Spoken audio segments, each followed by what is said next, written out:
sa ekonomiya. Ito. Hindi na ako magpapatumpik-tumpik. Oo. The Filipino people are being scammed. Mga bumabagsak na kisame sa NAIA. Kalbaryo ang inabot dyan sa NAIA. Biyernes Santo na Biyernes Santo, kamuntikan pa madisgrasya ang maraming Pilipino na gustong magbakasyon sa kanilang mga probinsya. Ang resulta, kamuntikan na mabagsakan ng kisame sa NAIA ang mga biyahero. Scammer na Marcos admin, binanata ng isang eksperto at ni Doc Lorin Badoy na si Bongbong Marcos ay scammer. At na-scam umano ang maraming Pilipino. Na-scam mo lang? Sobrang scam. Talagang budol-budol to the max ang ginawa ho ni Bongbong Marcos sa maraming Pilipino. Hindi lang po sa maraming Pilipino, lalo na po dito sa pamilyang Duterte. Pastor Apollo Siquibuloy, Vice President Inday Sara Duterte, at sa iba pang mga didiis na sumuporta po sa kanya noong nakarang eleksyon 2022. At maraming Pilipino na umaasa na kapag siya ay maging Pangulo ng Republika ng Pilipinas, anak ng kagwang, ay magmura umano ang bilihin. Anak ng kamote, ito na nga ho, nagmura. Mapamura ka sa mahal ng mga bilihin, lalo na po dito sa presyo ng bigas, langis at iba pa. Anak ng kagwang mga kabisdak, magtataas na naman ang langis. Next week, nataabot na umano sa 170 pesos ang per litro ng diesel. At dito naman sa gasolina ay aabot sa 120 to 140 ang litro. Anak ng kamuti, bangag ka. Mag-resign ka na, Nyor. Biyernes Santo. Pero kalbaryo ang inabot ng maraming Pilipino sa gobyernong nakatabingi ang tanga. Ganun Magandang gabi po sa ating lahat. Palike po muna, pa-share, pa-subscribe at pakipindot po ang inyong notification bell para lagi po kayong updated sa ating mga video. Alam ko po na nasa bakasyong grande ho kayo, pero kami tapos na. Papunta pa lang kayo, kami nakauwi na. Kaya mag-iingat po kayo habang nasa bakasyong grande po ang inyong mga mahal sa buhay. Aba, i-play po ninyo ang Bisdak Pilipinas at panoorin po ninyo magpapamilya. 45 minutes lang naman ho. Para malaman po ninyo habang nagbabakasyon kayo, malalaman po ninyo ang mga balita at nangyayari sa ating bayan sa ginagawang pang-i-scam ng gobyernong nakatabingi ang panga. Ito mga kababayan ko, hindi po nakaligtas itong si Bongbong Marcos sa isang eksperto. Bago po natin pag-uusapan yung pagbagsak po ng kisame dyan sa NAIA, nakamuntika na po na madisgrasya ang mga biyahero. Binanatan po ng isang eksperto itong si Bongbong Marcos na tinawag po niyan diretsahan na in-scam ang maraming Pilipino ng gobyernong ito. Putang ina, talaga namang in-scam tayo at hindi po yan fake news at walang ribat po yan. Kung sa mga bobonistang tanganista ay hindi ito scam, manguyot kayo, animal kayo. Hindi pa rin scam? Anak, nakamuti talaga, sarap ninyo pagbabarangin, isa-isa, no? Tirikan ng kandila, lalo na po yung si Kalbo. Daming kalbo dyan sa mga bubonistang tanganista, karamihan mga durugista eh. Ayon po sa isang eksperto, isang economic manager, ex-economic manager sa bansang Pilipinas, at sa Bangko Sentral po ito, na si Cura Guiduti, ay in-scam umano ang maraming Pilipino dahil po sa korupsyon at walang malinaw na polisiya pagdating sa ekonomiya. At paano po natin maibsan ang kahirapan na naranasan ng maraming Pilipino? Puta, puro singihot lang ang mga animal. Pakinggan po natin si Madam Cura Guiduti, narito po. Kasama po ang mga eksperto. They are required to report it under suspicious transaction. Oo. So, ang question is, did they report it as a suspicious transaction or did they allow hundreds of millions of withdrawals and look the other way na lang? Iyan yun sa flood control. Yan, sir, yung sa flood control issue. Flood control? Yung pondo sa maleta, yan yung sinasabi mo that the pag suspicious account, the bank should have issued a red flag. And Yeah, so, kasi when the bank reports it to AMLA, AMLA can freeze already the account a suspicious account. and under there has suspicious never transaction. been freezing of any account in your recollection Yeah, so, sa AMLA. yes. Cora, De, ang ano kasi mamalutikiya, yung sa balita kasi pera ng gobyerno ho yun, di ba? Pera ng gobyerno at dinownload sa mga kongresista. Pag download sa mga kongresista, ayan, minidro na ng mga buhay at hati-hati na. No? Nilalagay na sa malita, hindi na dumaan sa bangko, isang beses lang na withdraw. Tama ba ho? Tuloy natin. Oh. Yes. all these things, Yeah. anong Hindi na kwan sa ekonomiya? Ito. Hindi na ako magpapatumpik-tumpik. Oh. The Filipino people are being scammed by this government. Okay. So, bakit scam? Kasi, wala kang lalabasan eh. Lahat sila nag-conspire na. Diba? They have weaponized most institutions. I don't know if there's still one institution that's independent or you can call independent. No? So, tapos, nadagdagan pa nitong krisis sa Middle East. So, maswerte na tayo kung yung economy mag-grow ng 3%. Kasi nung fourth quarter last year, 3% yung growth. Oh, ang December projection yun, nila ah. daw ngayon, 7%. Ay, nako, Doon good sa luck. interview sa kanya. Good luck. Ito, dudugtong lang ako doon sa sinasabi ni Ma'am Cora na talagang iniskam ang maraming Pilipino. Sobra-sobra ho eh. Yung connivance, yung pakipagsabuatan, from executive to legislative sa Congress, tapos sa presidente, yang sabuatan talaga ang mga animal na yan. No? Mga secretaries sa DPWH, kongresista, Speaker of the House, hanggang kay Bongbong Marcos. Pati bangko, I think, amlak, putang ina, sabuatan na rin ho sila eh. Kasi tama yung si Sir, kung may withdrawal na malalaki, dapat yan ay suspitsahan. Pero hindi po sila gumawa ng aksyon. Alam niyo po ba kung sino pinagsuspitsahan ngayon? Yung mga ordinaryong Pilipino. Kunyari, ikaw, meron kang bank accounts, no? Nakakaipon ka ng pera galing sa legal. Pag mag-withdraw ka ng kalahating milyon, ang daming hinihingi sa bangko. Lalo na 1 milyon, putang ina, pahirapan ho eh. Pero itong mga buhaya sa Kongreso na nagnakaw sa kaban ng bayan, putang na hindi sinisita. Kaya nga sa buhatan, so alam po nila na ito ay galing sa korupsyon, alam po nila ito ay galing sa nakaw, ito ay pera ng bayan, kaya hindi sinisita dahil sila po ay nagkaroon ng connivance, nagkaroon ng sabuatan hanggang sa Pangulo. Anong magagawa ng nasa baba kung ang Pangulo na po ang nag-utos na huwag kayong pumalag? Kaya ito yung malinaw na sinasabi ni Cora Aguidote na iniskam po talaga ang taong bayan ng gobyernong ito. Tuloy po, ma'am. Luck. I think struggle pa yung 3%. This Tapos, quarter. Well, the whole year. The whole Depende, year. no? Depende kung saan pupunta itong gera. Inflation could be between 15 and 25%. Wow. Depende kung gaano katagal yung gera. Kasi kung ang diesel at saka gasolina already went up by more than 60 to 120%. Di ba may trickle-down effect yan eh. So, pag ganyan ang inflation mo, magko-cost cutting ang mga companies, magmamass layoff. So currently, your Nawalan ng unemployment trabaho. is 5.8% or 3 million Filipinos, almost 3 million So Filipinos. that will shoot up. Pwedeng mag 5 million yon, pwedeng mag 6 million. Kasi nga may mga fresh graduates ka pa, may mga OFWs kang umuwi. Walang trabaho Walang mahanap yun, yeah. di ba? Kung may repatriation plan sila, magbibigay sila ng trabaho. Ngayon, wala, di ba? So, saan pupunta itong mga taong to?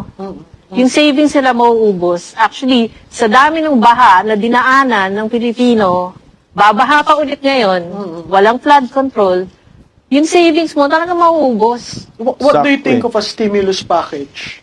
Saan manggagaling yung stimulus? Mangungutang sila? Tama. Kasi budget deficit pa tayo. Laki-laki pa ng deficit eh. Mangungutang sila. Yung uutangin nila, gagamitin ba talaga sa tama yun? Correct. So nandun nga- pa rin yung trust. Yes. Trust That's why the issue.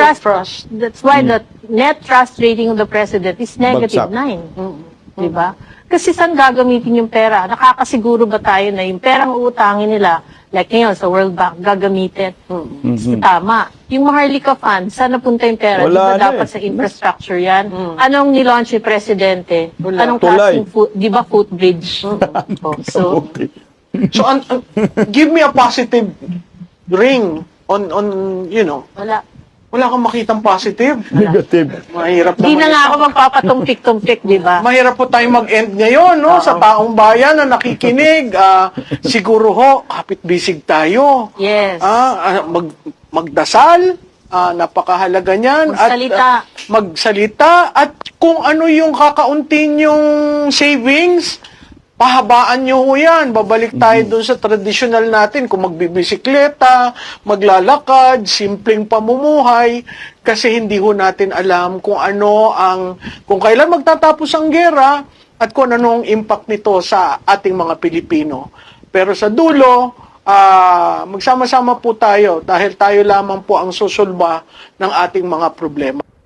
Mamalutiki sa dulo, sama-sama tayong babagsak sa kumunoy dahil kay Bangag. Gusto ko lang po dumugtong doon sa sinasabi ni Ma'am Cora Guidotti na yung inflation rate tataas daw ng 15 to 25%. Ibig sabihin niya, yung presyo ng mga bilihin tataas ng 15 to 25%. So medyo malaki ho yan. Pero sa naranasan natin ngayon, hindi lang ho 15 to 25% I think yung pag-increase ng mga bilihin, lalo na po sa langis. Sa langis, I think mga 150% na po yung in-increase ng presyo. Since before digmaan sa Middle East, kasalukuyan, I think mga 150% na po yung in-increase natin. Tayo po yung pinakamahal na langis sa kasaysayan ng mundo. Under Marcos admin, hindi po napigilan yung mga oligarkiya na maniubrahin yung presyo ng langis. Ginawaran na nga si Bongbong Marcos ng state of energy emergency. Naka-specific talaga yung state of emergency sa enerhiya. Kaso nga hindi man mape-freeze yung presyo ng mga bilhin. Hinayaan lang niya na tumaas ng tumaas at hindi niya tinitik over yung industriya ng langis. Parang saan lang po yung state of energy emergency. Para lamang po sila makalikom ng pundo. At mga kulimbat at mga kurakot na naman anak ng kagwang. Ganito po kakatuso. Ganito po ka-scammer itong gobyernong ito. Tingnan mo babalik tayo doon sa price increase. No? Ang gasolina po at ang langis, di ba kaka-increase lang nakarang araw? So ngayon mag-i-increase na naman next week. Alam niyo po ba kung magkano po yung i-increase ng langis? Ewan ko ba kung kaya niyo pa? Kaya pa ba? Hindi na ho tayo magninegosyo dito pag ganito. Hindi. Pabalik tayo sa kabayo dito at kalabaw Kaya pa kaya? Alam mo yung diesel, tingnan mo, 20 to 21 pesos yung i-increase. Ito ay projected hike pa. No, starting next week. So, ibig sabihin ng projected, pwede pang tumaas ito ng more than 21 pesos. Sa gasolina naman, 6.50 to 7.50. Yun yung i-increase. Ang posibilidad na magkano yung presyo ng langis next week, aabot po ng, I think, ang sabi dito, aabot po ng expected sa diesel ay 170 pesos per liter. So, 120 pesos naman per liter sa gasolina. So, ngayon, pag sinasabi mo 15 to 25% inflation rate, more than no? More than 150% na po yung in-increase. I think 125% na, 125 to 150% yung in-increase ng langis. Ito, babasahin po natin yung update na ito patungkol po dyan sa pag-increase ng langis. Hindi po ito binantayan ng gobyernong nakatabingi ang panga-anak ng kamuti talaga naman. At hinayaan lang po ang mga oligarko na magtaas ng presyo ng langis. Sabi ko nga, dapat nga tinitik over na po ito ng gobyerno. Kung kay Duterte yan, natik over na yung industriya ng langis Kukontrolin dapat ng pamahalaan yan. Pag ganito kasi sobra-sobra ng pagtaas. Sabi ni Marcos Bangag, ay hindi pala ito. Ito po yung presyo ng langis, ito ay bunsod pa rin po ng paggalaw. Ng pandaigdigang halaga ng langis. Pero, sabi ko nga ho sa inyo, ay kaya po yung kontrolin ng gobyerno kung may kamay na bakal.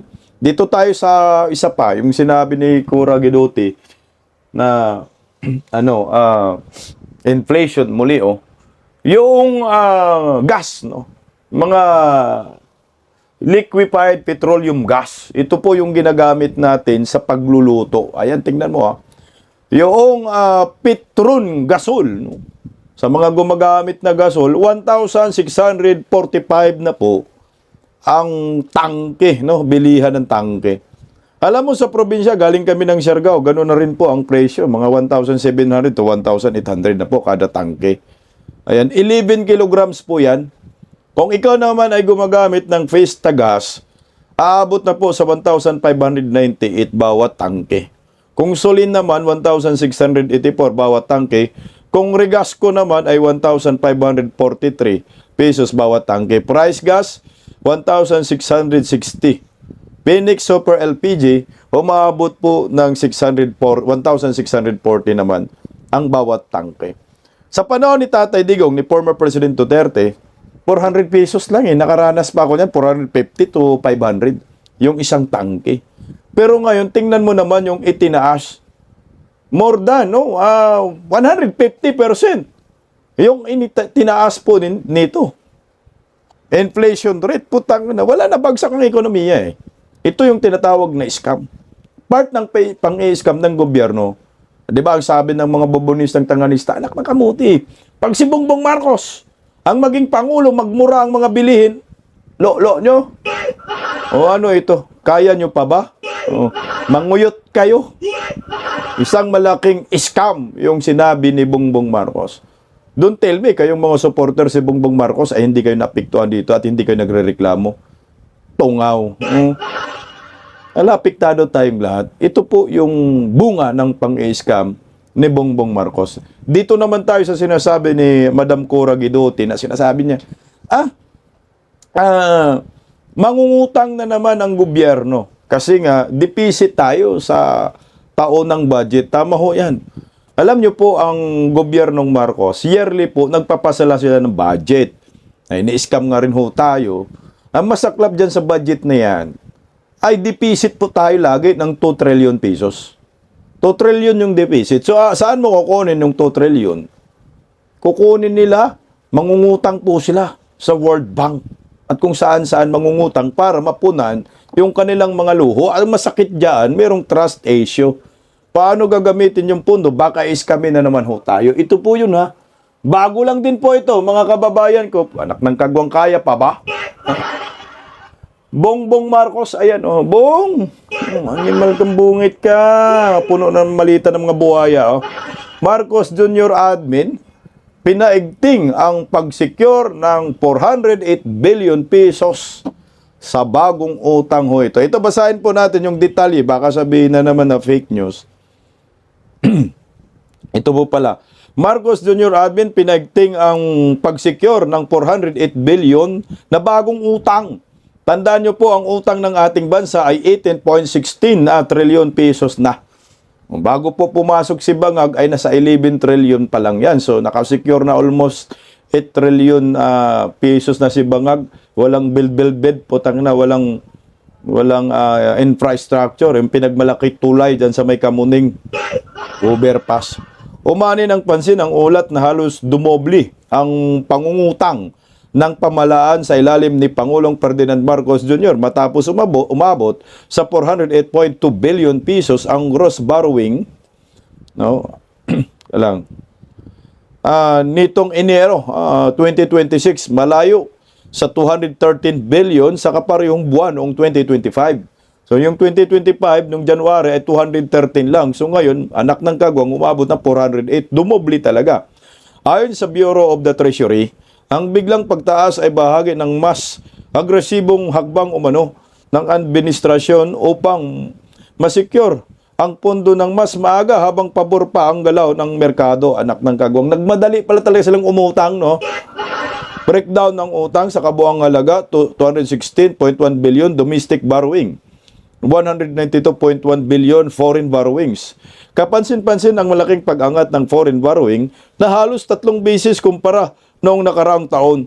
Kasama rito ang pag-issue ng 161.3 billion sa global bonds. Anak ng kagulan, laki no? Dahil ito umabot ng 47%, dahil dito umabot ng 47% ang bahagi ng utang mula sa labas ng bansa, malayo sa target na 26% ceiling ng gobyerno. Malaking target sa 2026. Target ng gobyerno ngayong taon, 2.68 trillion. Ang planong uutangin, anak ng kamote, no? 2.68 trillion ang planong utangin. So mga 3 trillion, 60% dito ay nakaline up na sa unang kalahati ng taon. Pinagmalaki ng datos ang isang administrasyong pinagpabilis ang pag-secure ng pondo sa unang bahagi lamang ng taon. Ngunit kasabay nito na natiling mahalagang bantayan kung paano makaapekto ang ganitong bilis ng pangungutang sa kabuang utang at ekonomiya ng bansa sa mga susunod na buwan. Pupunuin tayo ng utang ni Bangag. Ang sabi nga ho ni Mamalutiki at Akura Giduti, may trust issue eh. Mantakin mo 408 billion. So ang goal pala 3 trillion. Anak ng kamuti. So mababaon tayo sa utang. Ito yung tinatawag na scam. Yung Maharlika investment scam, nasa na yun? Wala na eh. No? Ilang billion ba? I think 500 billion po yung anak ng kamuti na yan, yung 500 billion yung nakalaan na pundo doon. 'Di ba? Pundo ng GSI is yun. Yung Maharlika investment scam. Kaya nga, sabi po ni Attorney Rowena Guanzon, kawawa si Inday, ilulubog ni BBM sa mga utang niya. Kung ako naman Inday Sara Duterte, maging presidente, talaga yung mga assets ng mga Marcoses at kasama ng Romualdez, talagang kukunin ko yan lahat. I-freeze ko yung assets, automatic hold departure order dyan sa lahat ng paliparan. Automatic talaga, yung bahay ni Bongbong Marcos, lahat ng kayamanan, kukunin. Kasi kung hindi po natin kukunin yan, talagang mabaon tayo. Siguro tama-tama na pambayad sa mga utang ni Bongbong Marcos, yung mga ari-arian ng mga Romualdez, kasama kay Aranita at mga Marcoses. Itong pamilyang ito po yung nagpapahirap sa bayan. Yun ang maliwanag dyan. Tingnan mo. Meron namang isiniwalat si Leandro Liveste tungkol po sa kautangan ng gobyernong ito. At legit na scam, pakinggan po natin. Narito. 20% ng binabayad nating buwis ay napupunta sa interest ng utang ng gobyerno o 950 billion pesos sa 2026 budget. Pinalaki taon-taon ang national budget. Pero sa halip na lumakas ang ating ekonomiya, bumagsak ang GDP growth at foreign investment, tumaas ang unemployment at presyo ng mga bilihin, at lampas na sa 60 pesos ang $1. At ngayon, ideklara ng gobyerno na tayo ay nasa state of national energy emergency. Pero sa halip na tugunan ng gobyerno ang pagtaas ng presyo ng langis, nagbabayad po tayo ng buwis para sa utang ng gobyerno. Ang paggastos ng gobyerno ay ang problema, hindi ang solusyon. Kaya ang dapat tutukan ay ang pagputol ng mga gastusing hindi kailangan, kabilang ang halos 23 billion pesos sa pag-host ng ASEAN Summit, 28 billion pesos sa traveling expenses, 14 billion pesos sa representation expenses, 11.6 billion pesos sa confidential and intelligence funds, 2.46 billion pesos sa Presidential Communications Office, at ang bilyon-bilyon piso pang ginagastos para sa social media trolls. At dahil kaya namang magtipid ang gobyerno, aprubahan na rin ang aking panukalang batas na ibaba ang VAT sa 10% upang mapagaan ang pasanin ng taong bayan. Siguro 8%, no? Ibababa natin ng 8% yung valued added tax. Kasi may mga income tax na ho eh. Hindi na po natin kailangan ng valued added tax. Alam nyo ho yung sinasabi ni Leandro Liveste na yung state of energy emergency nagdeklara, imbis na masolusyonan yung kahirapan, mukhang wala ho eh. Hindi po inisip ng gobyernong ito. At saka, bakit lumalago lalo yung utang natin? Kasi nga, yung palitan ng piso kontra dolyar, ay talagang bagsak ang piso eh. Mataas yung dolyar. Mantakin mo, mag 61 pesos na po yung isang dolyar. Matik po, apektado po yung mga inuutang natin noon at bago. Dahil mas malaki ang interest, dahil yung piso bumagsak at mas malakas ang dolyar. Kasi dolyar po ang pinag-uusapan pag nag-uutang ka. So mababaw tayo dun eh. Kaya lulubog at lulubog talaga ang Pilipinas dahil sa gobyernong ito. O ito, pakinggan po natin itong si Doc Badoy na tinawag na talagang scammer ang Bongbong Marcos. Narito po, pakinggan natin. So ito yung what has become very, very clear no, from the get-go ng Marcos administration. Dinuduraan nila yung saligang batas natin. So, napakadelikado nun. Very, very dangerous. Kasi ang ibig sabihin nun, sila na yung batas. Yung ba yun na nakita natin? The mere fact that PRRD is in The Hague, without facing the local courts, without having been given an arrest warrant, no? Ibig sabihin nun talaga, itong ginagawa ni Marcos sa Pilipinas, wasak na wasak kasi ang isang bansa, no, ang isang pag-define ng nationhood, a strong judicial system, a strong body of laws. Ang ginawa niya, walang yang to, no, talagang kinuha niya tayo at dinala niya tayo sa putik. All these decades that we've been building up our judicial system, not just by one person, but an entire nation, no, na talagang gusto natin malakas ang ating judicial system na ito so imperfect from the start, and yet now you really wish for it kasi even though it was imperfect, at least may batas, may nahihiya, no? Nahihiya, lalo na yung mga opisyal natatakot kasi syempre public officer ka, natural ikaw yung susunod sa batas, pero ngayon sobrang kabaliktaran ng mga nangyayari ngayon. So, alam mo, I want to speak out for the members of KOJC because I've come to know them. Hindi yan property ni pastor. Property yan ng bawat miyembro ng KOJC na pinaghirapan niyan. Yung bawat sobrang kabaliktaran sobrang kabaliktaran nitong Marcos. Kaya nga, I cannot, it's so clear to me that it's no longer just a political war, it's a spiritual war. You're waging a war against some of the best people I have ever known in my whole life, their goodness, their kindness, their faithfulness to their beliefs, to the gospel of Jesus. No, talagang they have really embodied it. Quite the opposite of what came out now with the Catholic Church, no, from the CBCP themselves. They said that Marcos is not, hindi, they will never ask for the ouster of Marcos kasi wala naman daw ginawa. So yan, can you imagine? We can play it, Eric. Terrible. No, so, ang sinasabi ko sa aking mga kababayan, there's so many things that I want to say. But one of that is itong ginagawa ni Marcos sa Pilipinas na ngayon ay very glaring example yung ginagawa niya sa panggigipit at pagnanakaw ng pinaghirapan ng isang kongregasyon na isang simbahan na napakabubuting mga tao, napakasisimple na talagang Agree. no, I don't even yung that Duterte something thing, no, because that's the tactic of the other side, no, to make it seem as if it's Duterte versus Marcos. It's no longer that. No? The sitting president has stolen trillions of Filipino hard-earned taxpayers' money. You think this is still about Duterte, Marcos? No, it's no longer. It hasn't been in a very, very long time. If they spit on the Constitution, do you think it's still about political factions? No, it's no longer about that. We've gone past it a very, very long time ago. Even when they brought PRRD to The Hague, even though it may seem like it was a political move, and of course, yes, it was, no? But still go beyond that, and it's about our rights, our sovereignty as a country, our rights as a human being that were violated.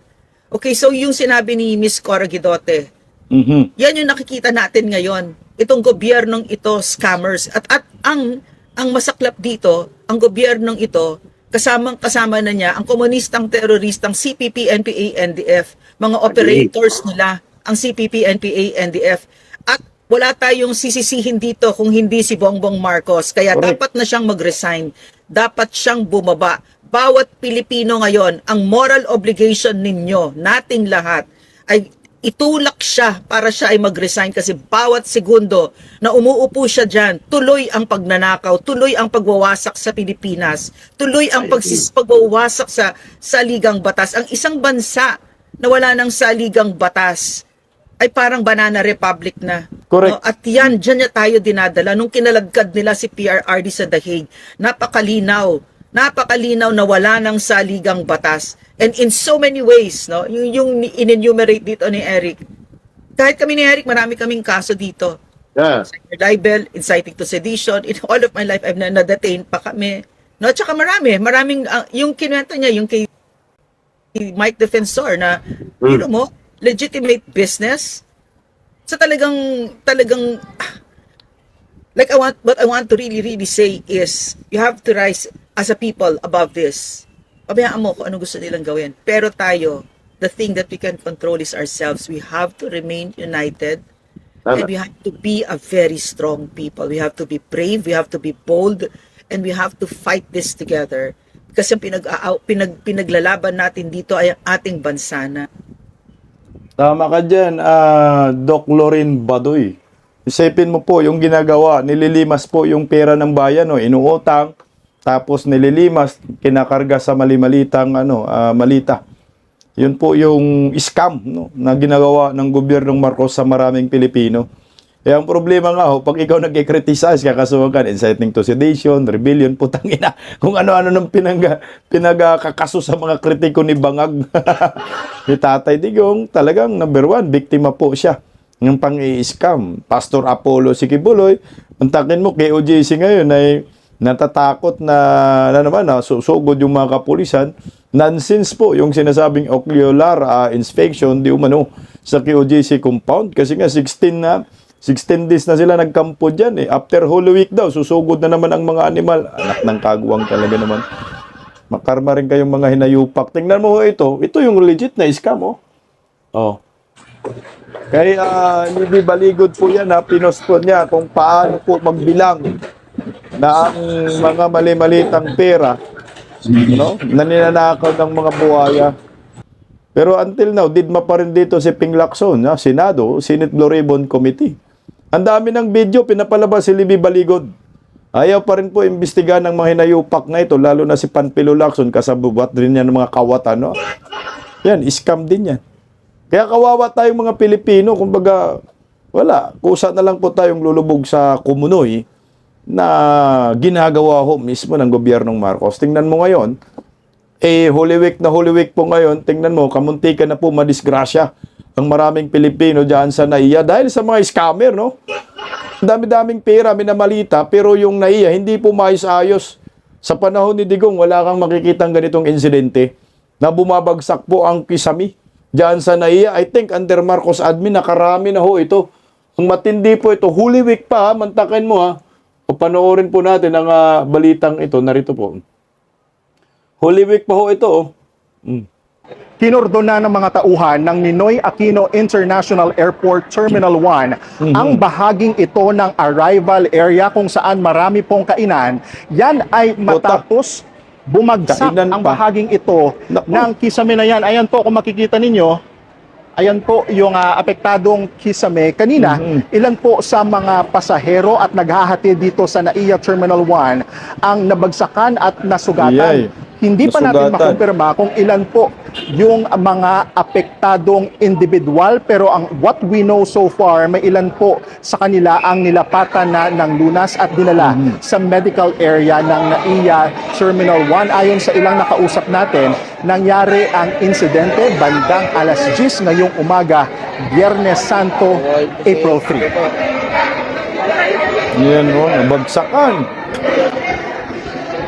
Mga kapatid, update sa bumagsak na kisame dito po sa Ninoy Aquino International Airport o NAIA Terminal 1. Para sa News 5 Now, ako po si Gio Robles, ipinag-utos na ng Department of Transportation o DOTR ang agarang investigasyon sa insidente kung saan 7 po ang nasugatan. Nangyari yan bandang alas 10 ngayong umaga, Biyernes Santo, April 3. Pinapasumite ng detalyadong report ng DOTR ang Manila International Airport Authority o MIA at New NAIA Infracorp o NNIC kaugnay po sa sanhi ng insidente. Nilapatan na ng atensyon medikal at first aid ang mga nasugatang biktima. Wala pang pahayag ang pamunuan ng paliparan habang nagpapatuloy ang investigasyon.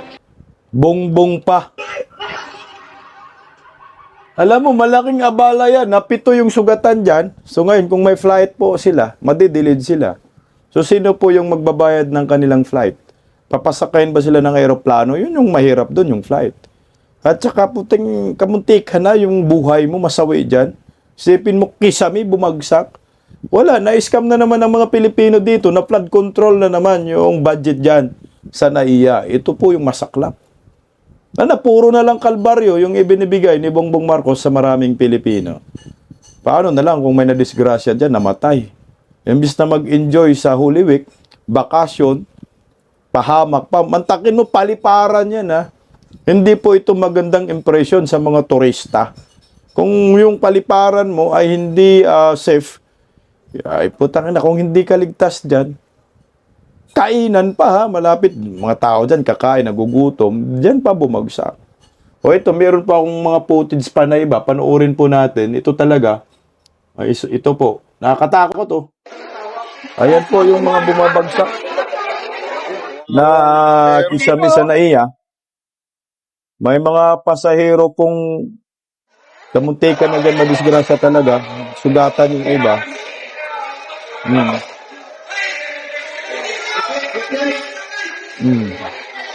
May gobyerno pa ba tayo? Anong tanong dyan?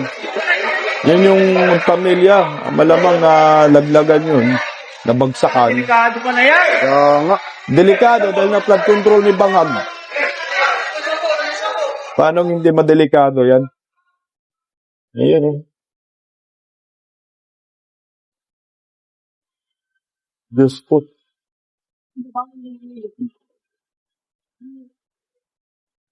Ayan, kitang-kita yung kisame. Yan po yung kalbaryo na sinapit ng maraming Pilipino. Siguro may turista din dyan. Mismo sa loob ng NAIA. Malapit po, maraming mga kainan dyan. So yung kumakain, yung tinatamaan. Ito yung salamin ng gobyernong Marcos na hanggang ngayon ayaw pa rin mag-resign ng animal, no? Alam mo yung buhay ng Pilipino, no? Paurong talaga, tama yung mga komento ko, mga nakaraan content ko. Sa panahon ni Bongbong Marcos, ang buhay natin ay paurong eh. 'Di ba? Imbis pasulong, paurong. Tingnan mo dyan sa NAIA, kung hindi maipis, kung hindi masurot, kung hindi madaga, kung hindi malaglag bala, kung hindi mga magnanakaw, bukas bag, ito, bagsak kisame. Utang ina, may gobyerno pa ba? Wala, paurong na nga ho tayo. Hindi tayo pasulong. Paurong ng paurong ang buhay nating mga Pilipino under Marcos admin. Sa mahal ng bilihin ngayon, puta, sa mahal ng langis, hindi magkabayo na tayo. Magkalabaw na tayo. Sa mahal ng liquefied petroleum gas, hindi balik tayo sa uling. Balik tayo sa sugangan, abuhan. Ito, pakinggan po natin ang balitang ito. Dahil dyan, balik na tayo sa uling daw. Dahil sa taas naman ang presyo ng LPG, ikinukonsidera na ng ilang may-ari ng karinderya na gumamit ng uling sa kanilang pagluluto para makatipid. Matatanda ang inanunsyo ang taas presyo sa LPG kung saan aabot sa 220 pesos kada kilo ang dagdag sa may 11 kilogram na tangke at aabot ng mahigit 1,500 ang halaga kada tangke ng LPG. Giit ng mga may-ari ng karinderya, balak nilang gumamit ng uling dahil mas makakamura sila kaysa sa gasul. Para makabawi ang kita ng ilan, nagtaas sila ng presyo ng bentang kanin. Nako. Samantala, sa kabila ng anunsyo ng LPGMA na may 66 million kilos ng LPG ang i-deliver sa Pilipinas mula sa mga bansang United States, Canada at Mexico, ramdam pa rin ng mga maliliit na negosyo ang taas ng presyo. Putang ina, anak ng kagwang. Animal. Ano daw? Ang mga karinderya ay babalik sa uling. Maguling na lang tayo dahil mahal nga anak ng kamuti. Yung may mga bahay na siguro open area, may abuhan ba, no? Tapos open sa likod. Pwede siguro mag-uling, no? Pero yung mga bahay, kagaya ng mga dikit-dikit sa mga squatter area, pag nag-uling ang mga yan, puta bulabog yung kapitbahay mo, ubo-ubo ka dyan eh. Yung may mga hika, lalong hihikain eh. Yung uling, nakakahika yan, pagkulob yung bahay nyo. Yung mga tumitira sa mga bahay na, mga duplex, di ba, yung dikit-dikit, kagaya sa amin, hindi pwede uling dito sa amin eh. Kasi ang usok yan sa loob ng bahay, yan, nag-iikot-ikot lang. Kawawa ang Pilipino dito. Pwede siguro sa labas ng bahay, no? Pero paglabas sa labas ng bahay, kalsada na eh.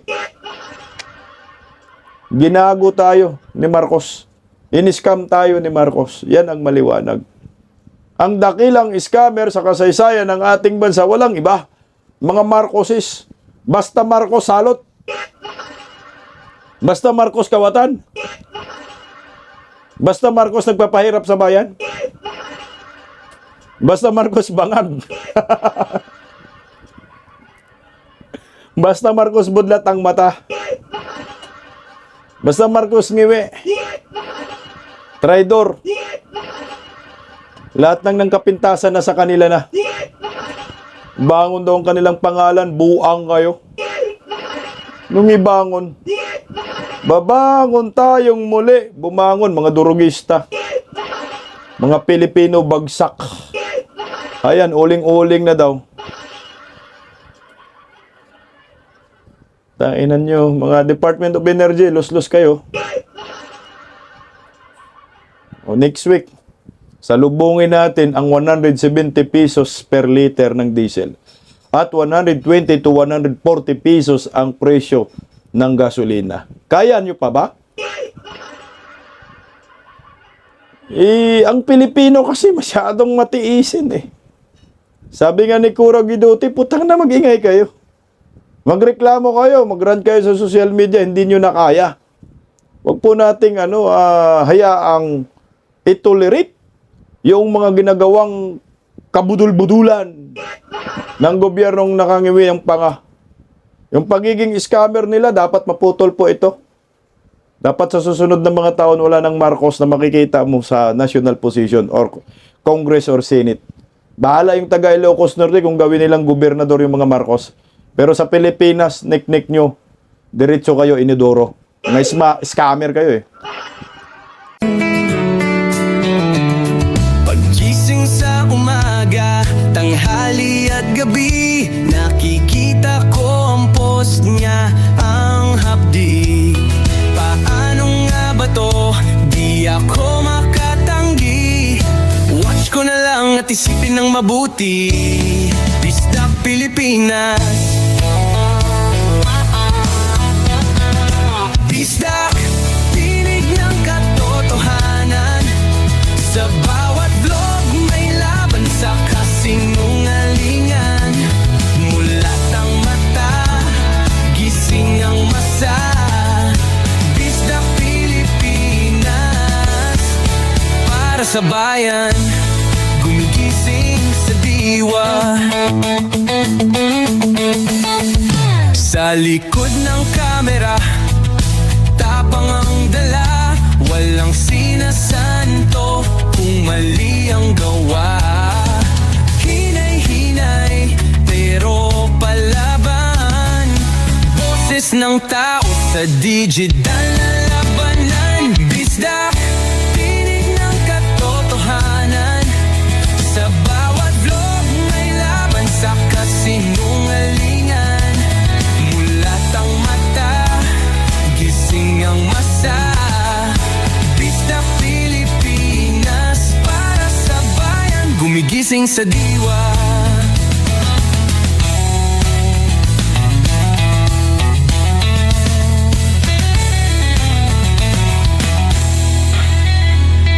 Hindi artista, hindi politiko, pero ang katotohanan, sigaw niya ay buo. Sa YouTube o Facebook man siya makita, may aral ka pa rin, may uwi sa bawat salita. Bisdak, gising sa katotohanan, di lang kwento kundi panawagan sa bawat Pilipinong naghahanap ng liwanag. Pista Pilipinas, kasama sa pagbangon ng bayan. Pista Pilipinas, boses ng masa, gising ang diwa. Sa vlog mo, may pag-asa.